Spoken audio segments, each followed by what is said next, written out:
नमस्ते सदावत्सले मातृभूमि।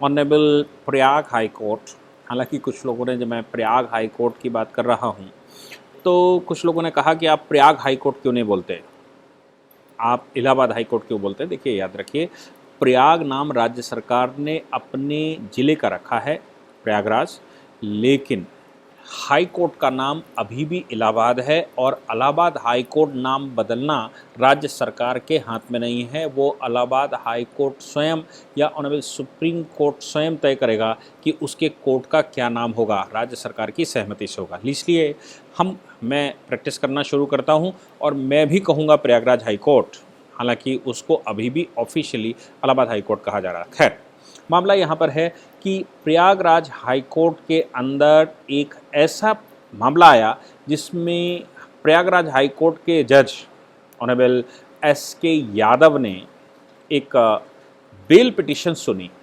संभल ज़िले की बात है। संभल ज़िले में 2021 का ही मामला है, बहुत पुराना मामला नहीं है।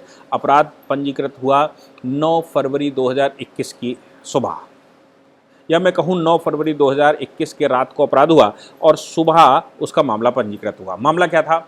एक व्यक्ति ये क्लेम करता है कि उसके 5 वर्ष की गाय, जो काला और सफ़ेद रंग की थी, उसके सींग 6-6 अंगुल लंबे रहे होंगे, उसको चोरी कर लिया गया। रात में चोरी करने के बाद उसने सुबह अपने परिवार के साथ उसको ढूंढना शुरू किया, वो गाय नहीं मिली। फिर गांव के ही कुछ लोगों ने उसको बताया कि छोटे, जावेद, शुएब और उनके साथ कुछ और अरकान और रेहान और 2-3 और लोग होंगे जो गाय का मांस इकट्ठा कर रहे हैं। टीकम सिंह आदि द्वारा देखे गए और उन्होंने उनकी पहचान की। अभियुक्त कंप्लेनेंट कहता है कि जब हम वहाँ पर गए तो वहाँ पर मैंने भी देखा और मैंने अपनी गाय की सींगों और खुरों से पहचाना कि ये मेरी ही गाय है। इसके बाद मुकदमा पंजीकृत किया गया। मौका वारदात पर गाय का ये मांस पाया गया और इन अभियुक्तों के खिलाफ मुकदमा दर्ज किया गया। उस पर इन्वेस्टिगेशन हुआ। इनको चोर 379 मतलब धारा 379 इंडियन पीनल कोड के तहत इनके खिलाफ मुकदमा दर्ज हुआ। इसमें धारा 379, 379 इंडियन पीनल कोड, धारा 3, 5 और 8 गौवध निवारण अधिनियम के तहत मुकदमा फाइल हुआ और इस मुकदमे में वो इलाहाबाद हाई कोर्ट पहुँचे, यानी कि प्रयागराज हाई कोर्ट पहुँचे, ये कहते हुए कि हमको बेल दी जाए। ऑनरेबल हाई कोर्ट ने इनकी बात सुनी और सुनने के बाद इनकी बेल डिसमिस की, लेकिन खाली बेल डिसमिस नहीं की। उन्होंने कहा कि हमारे देश में, भारत एक ऐसा देश है जिस देश में, मतलब संसार में एकमात्र देश है जिसमें बहुत सारे संप्रदाय के लोग रहते हैं और वो एक दूसरे के साथ काम करते हैं, पूजा पाठ अपनी अपनी अलग अलग करते हैं, देश के लिए उनके में सम्मान है, धर्मों का आदर है, रीति रिवाज खान पान का आदर एक दूसरे का करते हैं। ऐसी दशा में भारत को जोड़ने और उसकी आस्था को समर्थन करने के लिए हर एक आगे बढ़ चढ़कर हिस्सा लेता है। तब कुछ लोग आस्था और विश्वास देश हित पर कतई नहीं हैं, वे विश्वास नहीं करते हैं, वे लोग देश में इस प्रकार की हरकतें करते हैं और देश को कमज़ोर करते हैं। गाय माता के लिए उन्होंने कहा कि हमारे देश में ऐसे तमाम उदाहरण हैं जिसमें गाय संरक्षण के नाम से वो पैसा तो सरकार से लेते हैं, गाय संरक्षण के नाम से वो सरकारों से धन इकट्ठा करके या धन लेकर या लोगों से सहायता लेकर गाय संवर्धन का काम करते हैं, लेकिन वो हकीकत में गौशालाओं में उस प्रकार का काम नहीं करते जितना उनको धन मिलता है। जो सेवा उनको करनी चाहिए वैसी सेवा नहीं करते। उन्होंने कहा कि गौशाला के अंदर गाय भूख और बीमारी से मर जाती हैं या मरणासन्न रहती हैं लेकिन उनको कोई चिंता नहीं होती। साथ में उन्होंने कहा गायों को खुला छोड़ दिया जाता है, पॉलीथीन खाती हैं गाय, नतीजतन बीमार होती हैं और मर जाती हैं। गलियों सड़कों पर गाय घूमती रहती हैं और लावारिस की तरह टहलती हैं, उनको कोई कभी मारता है, कोई कभी मारता है।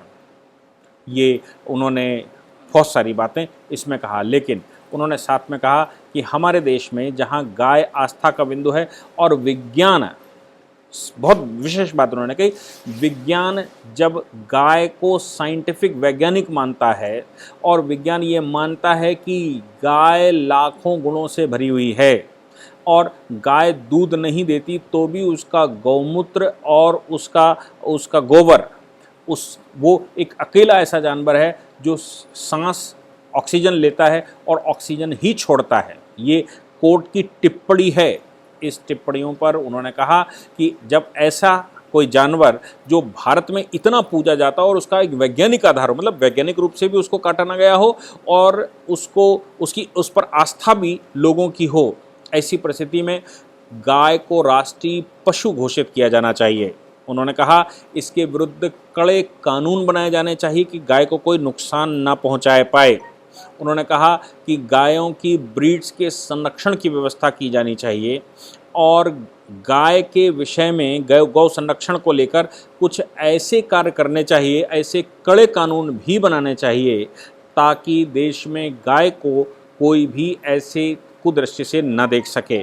ऑनरेबल कोर्ट ने बहुत कुछ इस पर टिप्पणी की, बहुत सारे स्टेटमेंट दिए, लेकिन ये खाली स्टेटमेंट ऐसा नहीं है कि कोर्ट ने अभी स्टेटमेंट दे दिया तो ये अभी से हो गया हो।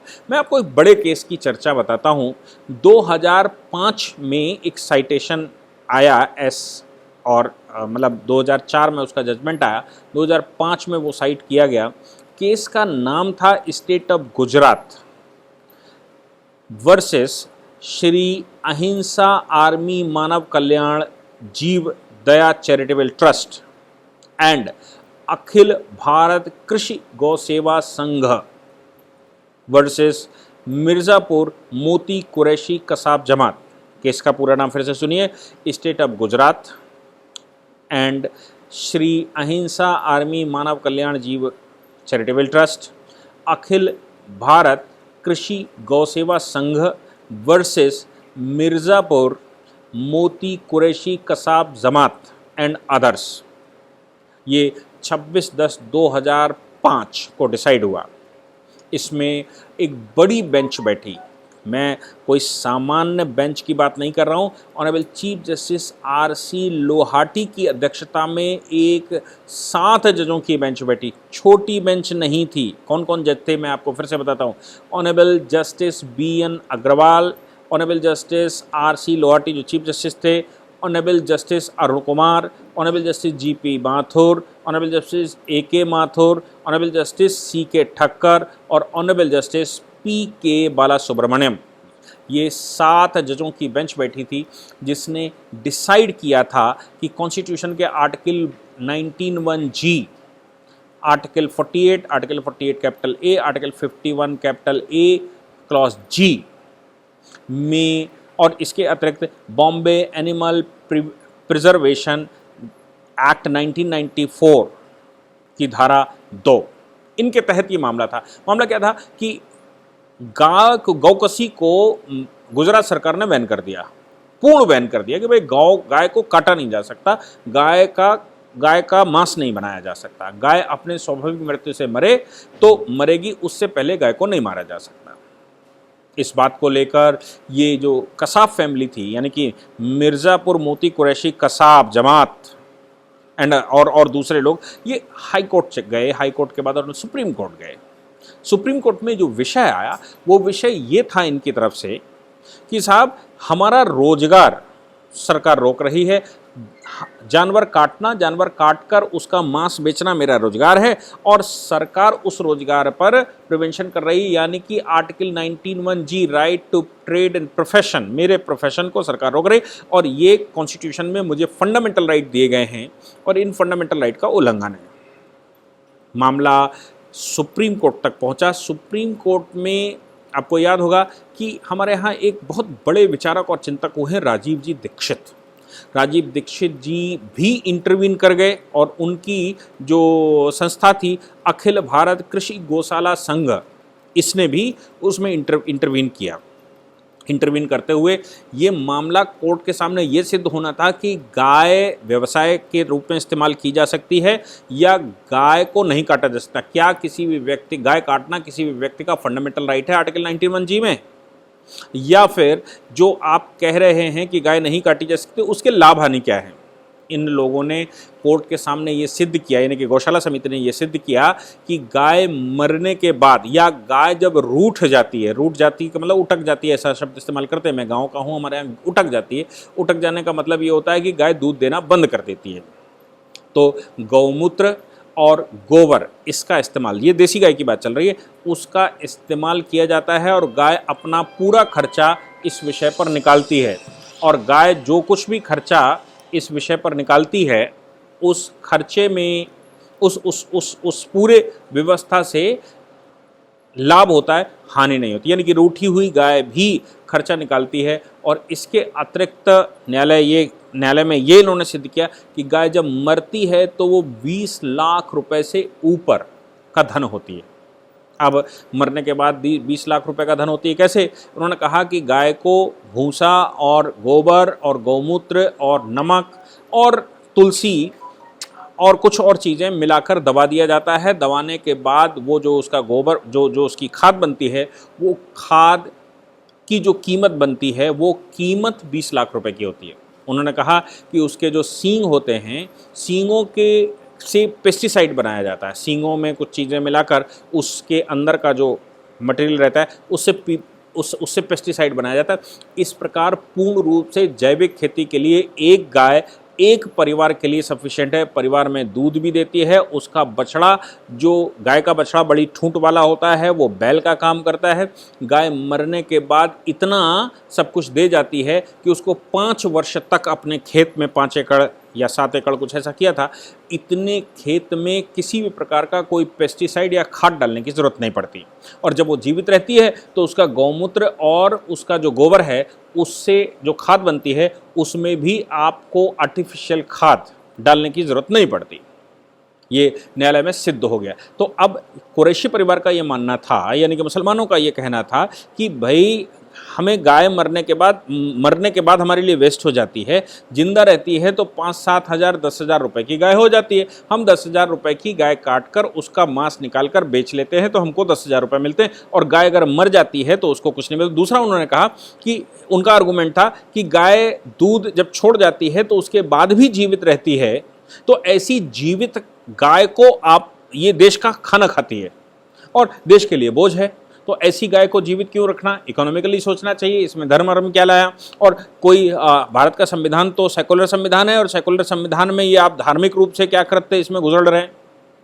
ऑनरेबल कोर्ट के सामने जब अपीलेंट ने, यानी कि अखिल भारत कृषि गौशाला संघ और दूसरे मानव कल्याण जीव दया चैरिटेबल ट्रस्ट, इन्होंने जब सिद्ध कर दिया तो ऑनरेबल कोर्ट ने इस पर ऑर्डर किया, और ऑर्डर करते हुए कोर्ट ने कहा कि गाय भारत में नहीं काटी जा सकती, और जो हाईकोर्ट जो राज्य सरकार ने कानून बनाया है वो कानून विधिवत बिल्कुल ठीक है, और उस कानून का पालन होना चाहिए। उस कानून में किसी प्रकार की कोई गड़बड़ी नहीं।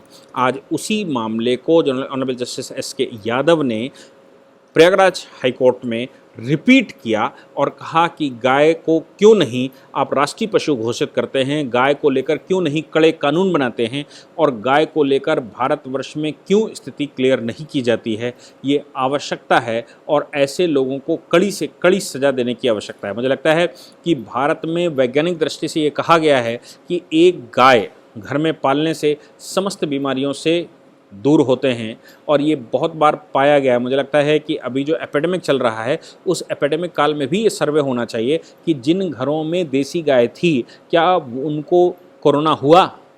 क्योंकि ये पुरानी रिसर्चें हैं। जब प्लेग भारत में हुआ था, जब स्वाइन फ्लू भारत में हुआ था, या जो स्पेनिश फ्लू 1920 का हुआ था, उनमें ये रिसर्चें थी कि जिनके घरों में जब चूहे भी मर रहे थे, जानवर